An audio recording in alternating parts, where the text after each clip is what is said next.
एक दिन की बात है, एक बड़े से गांव में भारी नाम का एक जमींदार रहता था। उसका एक बेटा था, रोहन, जो मुंबई में इंजीनियरिंग की पढ़ाई कर रहा था। वो बचपन से ही मुंबई में अपनी बुआ के पास रहता था।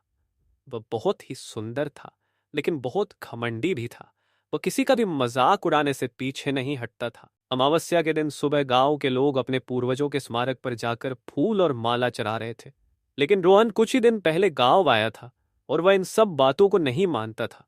उसके पिता ने उसे अपने दादाजी के स्मारक पर माला चढ़ाने के लिए कहा, लेकिन रोहन ने मना कर दिया और पापा, ये सब बकवास है। आप लोग मरे हुए पर मायादार। तभी गांव के एक बाबा, जो गांव के मुखिया के पिता थे, वहां आए और बोले, बेटा, ये हमारी गांव की एक परंपरा है। अगर हम ऐसा नहीं करेंगे तो हमारे पूर्वज क्रोधित हो जाएंगे, इसलिए हम इसे करते हैं। इस पर रोहन बोल पड़ा, मैं ऐसी बातों को नहीं मानता। उसने गुस्से में एक कब्र पर लात मार दी और वहां से चला गया। वह कब्र मोहन की थी। रोहन घर जाकर सो गया। तभी उसके घर का कुत्ता जोर से भौंकने लगा। जब रोहन वहां गया तो उसने देखा कि कुत्ता मर चुका था। अचानक उसके घर की लाइट ऑन और ऑफ होने लगी। तभी उसने महसूस किया कि उसे गैस की महक आ रही है, जबकि उसने गैस बंद कर दी थी।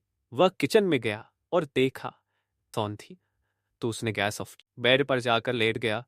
तभी उसके कमरे का पंखा अपने आप चालू हो गया। उसने सोचा कि शायद कोई फॉल्ट होगा और सो गया। थोड़ी देर बाद किसी ने उसके कंबल को खींचना शुरू कर दिया। वह उठा और बोला, कौन है, सामने आओ। लेकिन कोई नहीं आया। वह फिर से सो गया। उसने महसूस किया कि कोई उसके साथ सोया हुआ है। वह बहुत डर गया, लेकिन आखिरकार सो गया।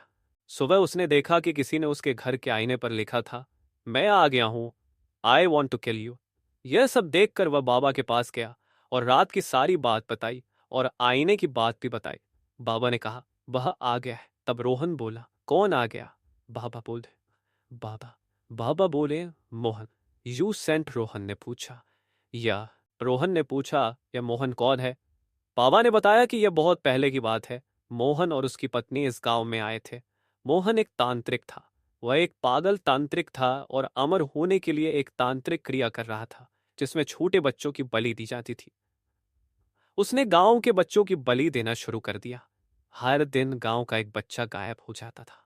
बहुत से बच्चे गायब हो जाते। गांव वालों ने यह बात मुखिया को बताई और कहा कि जब से मोहन इस गांव में आया है तब से गांव का बच्चा गायब हो रहा है। तब मुखिया बोले, हम एक काम करते हैं, तुम सब मोहन पर नजर रखो। गांव वालों ने इस बात को मान लिया।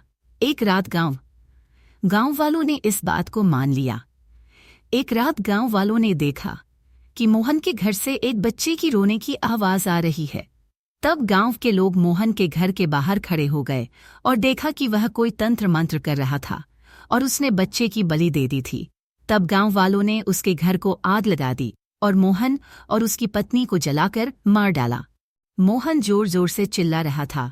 तब गांव वालों ने सुना कि वह कह रहा था, मैं वापस आऊंगा। आज वह आ गया है, वह तुम्हें नहीं छोड़ेगा। एक काम करो, तुम आज ही मुंबई चले जाओ।